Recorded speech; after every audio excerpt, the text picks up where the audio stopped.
1996, April 22nd, an odd little boy was invited into the world, and this odd little boy was me.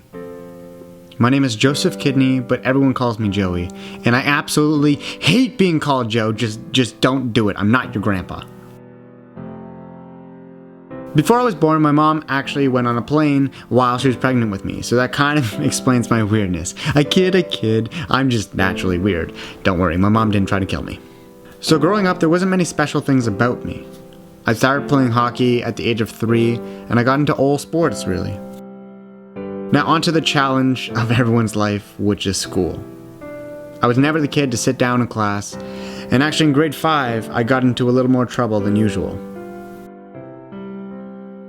This wasn't my proudest moment, and I actually only had 22 days of recess because all of the other days, I was in the principal's office.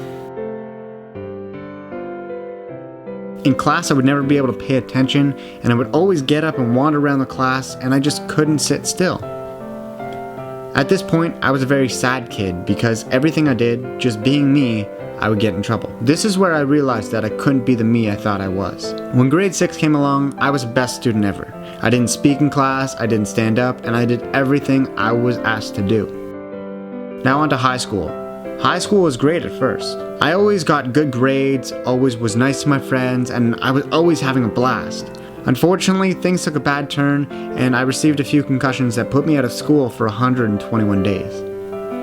For those of you who don't know about concussions, the recovery process isn't like breaking a bone, it's a lot worse. I sat in a dark room for almost 4 months, and I wasn't allowed to go out, and my brain couldn't even handle looking at the light. I had a constant headache every single day that would just never go away, and constantly taking pills every day that helped nothing. The only thing that were keeping me going were my dog and Ellen, and I was actually not even supposed to watch TV, but I had to. And I'm not even going to try drawing Ellen because I know I can't, okay? I'm terrible at drawing, I get it. Having no visitors for quite some time and then going back to school, well, it's like everyone saw a ghost. I had several people who were scared to come and talk to me like I was different or something, or were scared to even say something bad or anything like that. And a couple months later in late grade 10, I received another concussion. Basically at this point, I was just fed up, but I couldn't do anything about it. Weekly visits to the doctor, the hospital, and whatever else there is to visit. And throughout this time, I decided not to play the level of hockey I did. And I dropped down a few levels, which was not an easy decision to make, but it was for the best. Also going through this, there were several things that the doctor found wrong with me. I was then diagnosed with a learning disability and ADHD. With everything changing and going wrong in my life, I became very unhappy and depressed. I felt like I didn't fit in, like I didn't belong, and that's the exact note that I left on my computer when I ran away on April 12th, a week before my birthday.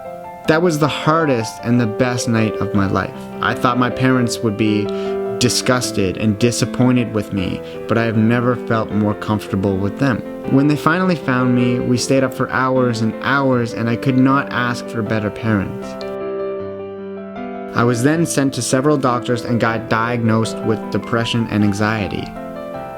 The meds, the sit-down talks, the psychiatrist, nothing really worked. Later that year, October 20th, I posted my first YouTube video after being home for several weeks due to depression. My first video was absolutely horrible when I look at it now, but it made me who I am today, and I am thankful.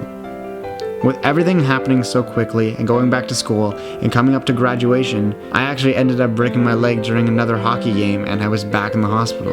When I broke it, I was never sad about it. It happens.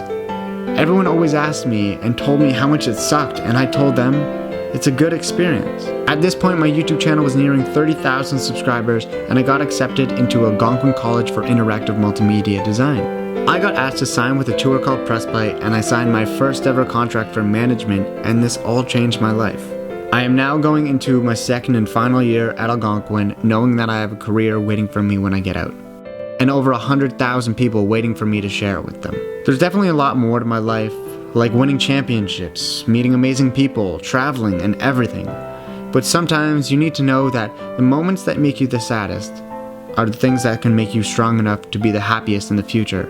And that's what I wanted to share with you guys today. I know I don't have the saddest story, I know I don't have the happiest story, but it's my story. And I would like to welcome you to my life. Thank you guys very much for watching. Now stay you, stay beautiful, and I'll see you guys next week. Bye. I love you. Stay you, stay beautiful.